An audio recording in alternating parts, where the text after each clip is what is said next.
नमस्कार बंधुरा शखेर रान्नाघरे आपनादेर स्वागत। आज आमी तैरी करे देखाबो मटरेर शाक रान्ना। चलुन देखे निई आमी मटरेर शाक किभाबे रान्ना करछि, कि दिये रान्ना करछि। आपनारा भिडियोटी स्किप ना करे शुरू थेके शेष अब्दि देखते थाकुन।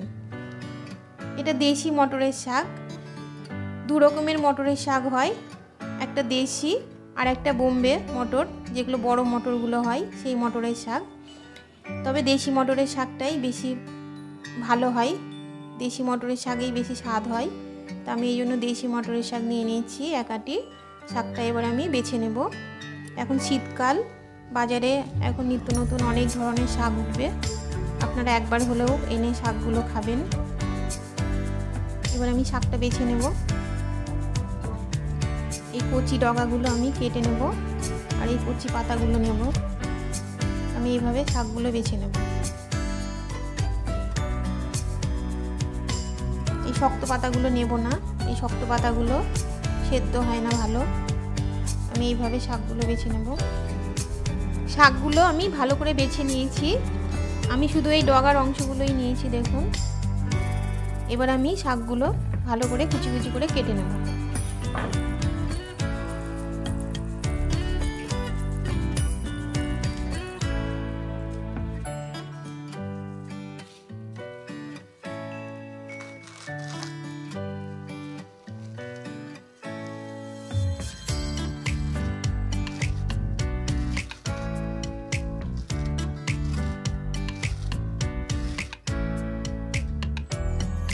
শাকগুলো আমার কেটে নেওয়া হয়ে গেছে। এবার আমি পরিষ্কার করে ধুয়ে নিব 2-3 বার।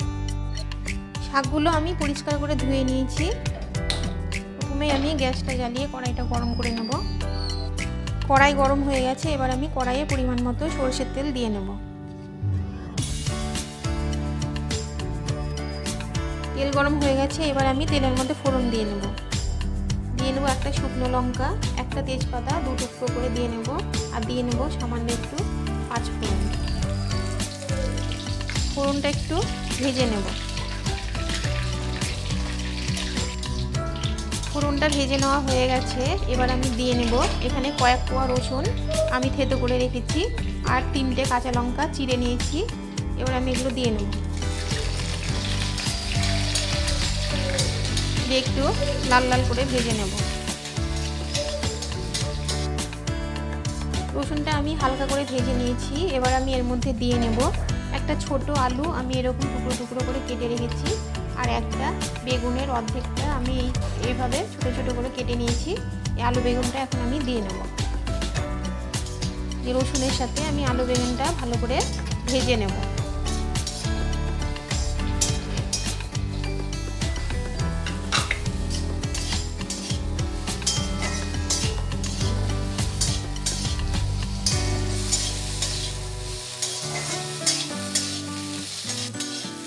আলু বেগুনটা আমার ভেজে নেওয়া হয়ে গেছে। এবার আমি ধুয়ে রাখা শাকটা দিয়ে নেব।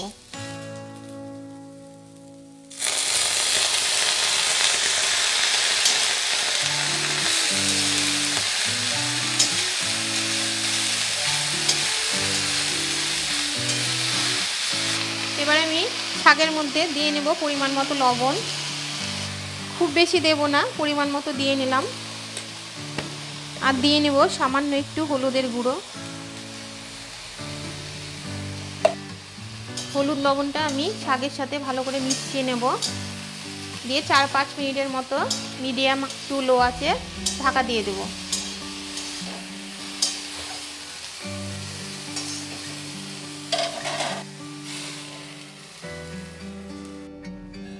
পাঁচ মিনিট পর আমি ঢাকাটা তুলে দেখে নিচ্ছি।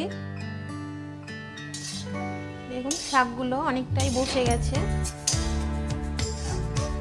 শাকটা সেদ্ধ হয়ে গেছে, সাথে আলু বেগুনও সেদ্ধ হয়ে গেছে। এবার আমি ভালো করে নেড়ে চেড়ে বেগুনটা গলিয়ে নেব শাকের সাথে।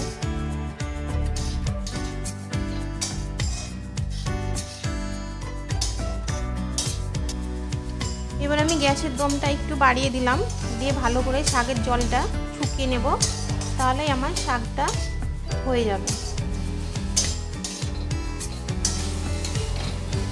শাকের জলটা মরে গেছে, শাকটা আমার হয়ে গেছে, এবার আমি শাকটা নামিয়ে নেব। গ্যাসটা আমি বন্ধ করে দিয়েছি। এবার আমি একটা প্লেটে তুলে নিচ্ছি শাকগুলো। আমার আলু বেগুন দিয়ে মটরের শাক রান্না কমপ্লিট। আপনারা দেখলেন আমি আলু বেগুন দিয়ে কিভাবে মটরের শাক রান্না করলাম। আপনারাও বাড়িতে শীতের সিজনে এইভাবে মটরের শাক রান্না করে খেয়ে দেখবেন, একবার হলেও খেয়ে দেখবেন, খেতে খুব ভালো লাগে। শীতকালেই প্রধানত এই সব শাকগুলো পাওয়া যায়। আমার এই মটর শাকের রেসিপিটা যদি আপনাদের ভালো লেগে থাকে অবশ্যই একটা লাইক করে দেবেন এবং আমার কমেন্ট বক্সে কমেন্ট করে জানাতে ভুলবেন না শাকের রেসিপি আপনাদের কেমন লেগেছিল। আপনারা সকলেই ভালো থাকবেন, সুস্থ থাকবেন এবং আমার চ্যানেলের পাশে থাকবেন। ধন্যবাদ।